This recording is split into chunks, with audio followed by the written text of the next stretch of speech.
Start with Joey and then go ahead, Joey. RJ, you get the two-handed dunk to get the double-double. The crowd seemed really invested in it. You did too. What was that moment like for you? It was really great, actually.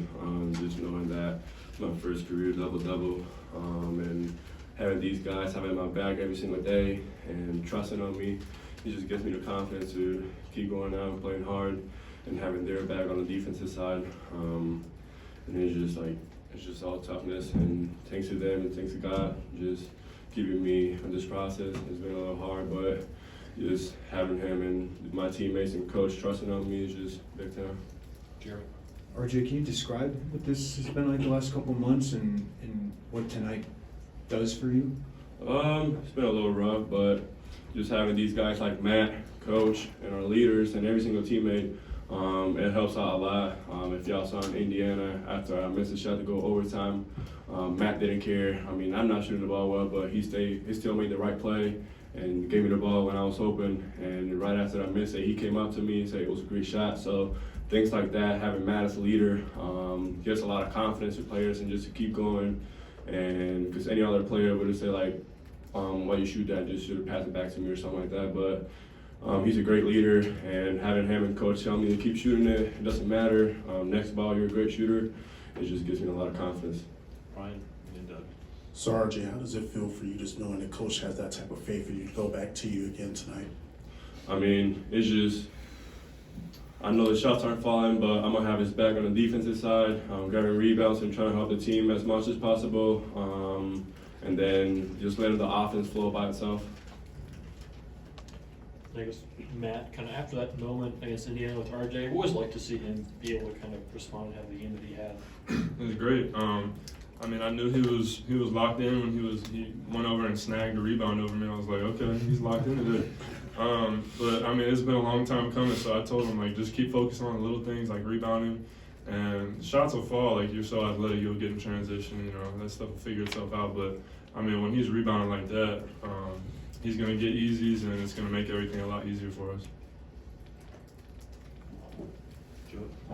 Matt, when you hear RJ talk about your leadership, I'm certain that's probably not exclusive to him. What does that mean to you to know that you kind of had that impact in your 1 year as quickly and profoundly as you have?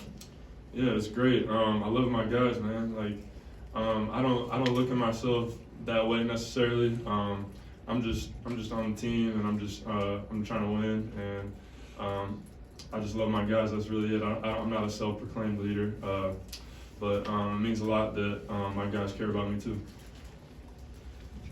Jeremy. So both of you guys, what have you guys learned the last two games with Terence out? What has that done to you guys as a team? Sure.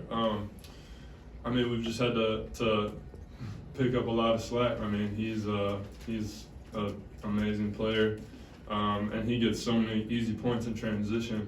So we know that we're gonna have to be more crisp on offense because we're not gonna get so many easies like that. And he's also a great defender. I mean, he just does everything. We just had to like be like, all right, we're missing an All-American caliber player. Let's just go do it, man. Like, there's not much thought to it. We're just like, all right, this is tough, but we're just gonna have to play anyway. Yeah, going off that too, he just draws a lot of attention on the offensive side, so it opens up a lot of things, and just his leadership as well and his toughness on the defensive side. Coach said it like next man up, so we just gotta take care of business and make sure we keep playing hard. Scott. I guess how much did maybe going hard for those rebounds early, getting that first dunk, just maybe put you in the right rhythm tonight? Yeah, definitely. Coaches told me, and like all the assistant coaches told me, like just get on the glass, rebounds, play hard on the defensive side, and don't worry about the offense because it's just gonna flow your way. And just like that, I just went after the boards and found my rhythm. Matt. RJ, is there something specific over the last month or so that you've tried to do to continue to have love for basketball and then not go to a dark place? Is there something you've tried to do in a routine? Nah, I'm not gonna lose love for basketball ever. I'm always like trusting God in this process. Like He always has a process for you, so you can't rush it. Things happen for a reason, so I'm just not gonna rush it. Trust this process and just stick with my teammates and not be that negative energy throughout the team because I'm playing bad. Like I just want to elevate them at the same time and make them better every single day. RJ, did you, I mean, obviously you mentioned your teammates, coaches, support. Did you have any maybe, questions about your confidence, in the last couple of months that you had to maybe fight or deal with? Not at all. I mean, I practice every single time I shot it. Matt kept telling me, keep shooting the ball, don't worry about it. And it's just confidence never left. Confidence always been here, and I'll keep shooting it. I don't care what's my stat on 3-pointers, but I'm gonna just keep shooting the ball because that's what I was recruited for, and it doesn't matter what's the outcome, but that's what I do. RJ, what have you learned about yourself over the last month and a half or 2 months? Learned a lot actually. How good of a defender I could be, and how my length helps out my teammates like on the gaps and just guarding the ball and just taking pride on the defensive side.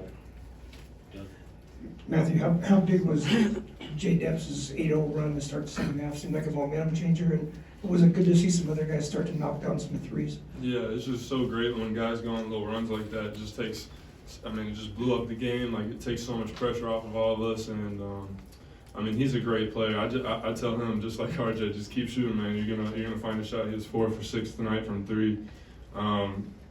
He's just a great player. I have so much I just believe in him so much, and he's gonna be a really good player in this league. Andy, Matt, it seems like the last couple weeks being able to kind of be a little more aggressive and driving and kind of get downhill. Is that something you've kind of done on purpose, or how has that kind of been added to your game over the last couple weeks? I've just really tried to play the same, just more aggressive since Terence is out. That's really it. And Coach Underwood, like mainly the only difference is I'm getting more plays ran for me, so I'm getting more easies. And my guys are finding me, like in the Indiana game when I got fouled on 3. They didn't even call a play for me. I just ISO'd that. But Ty was like, he's like, we believe in you, Matt. Like, we're gonna ride this out with you. Like, take us home, basically. And so I think my teammates just keep getting me looks. Like, everybody's so unselfish. Jaden's always looking for me. So it's really been not as hard as I thought it was gonna be, because everybody just keeps getting me the ball. So yeah. RJ, it seemed like the building was kind of aware. Like they got, did you feel maybe their energy as you started to get it going offensively? It seemed like they kind of really came alive when you hit a 3 or had some of those dunks. Yeah, I felt all the energy. I want to thank all the Illini fans, because like the real ones that always come to the games, they always support me. They always shoot me a text about keep shooting the ball, keep your confidence up, your game's gonna come and all that. So I appreciate them all, and just like their support every single game, just packing the house and just like helping us have an electric energy here in the stadium is really good. Jeremy? Man, I asked this to Brad the other day. You guys have 3 transfers making a huge impact, having your best seasons. What's been the key to that working? How do you guys make that work? We got talented guys. Me, Terence, and Dane. That's a pretty talented group right there. Not to toot my own horn or anything, but and Coach Underwood just does a good job of finding who's hot, running plays for people. It's kind of like when you have talented players, stuff kind of just comes together, and it still hasn't been perfect. Like, we've lost some games we shouldn't have, but with a group like that, we should be able to compete at a high level. One more? Yeah, those dunks down the lane. Looks like we've seen more of those the last 2 games than we had. Is that a confidence thing? Like, what goes into those? I don't know, man. I just happened to get some dunks. Like, I really don't know why I got those. It just opened up for me. The one against Indiana, that one was just like, the lane was just wide open. And this one today, I just had a good pump fake. So, like I said, people just keep finding me, so I just keep shooting it.